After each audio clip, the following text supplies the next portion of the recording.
pemirsa Jawa Pos Radar Semeru TV, bersama saya Adia Prianis. Beragam informasi penting dan menarik akan kami sajikan untuk warga Lumajang.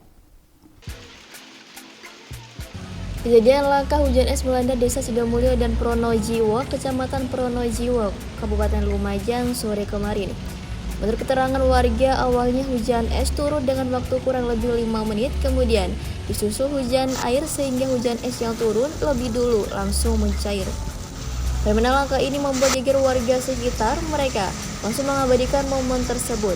Fenomena hujan es ini diduga terjadi akibat cuaca ekstrim yang melanda Kabupaten Lumajang. Informasinya, hujan turun di 3 dusun yang ada di Kecamatan Pronojiwo, yaitu Dusun Supit, Rawabau, dan Tulungagungan. Beruntung tak ada korban maupun kerugian dalam kejadian tersebut.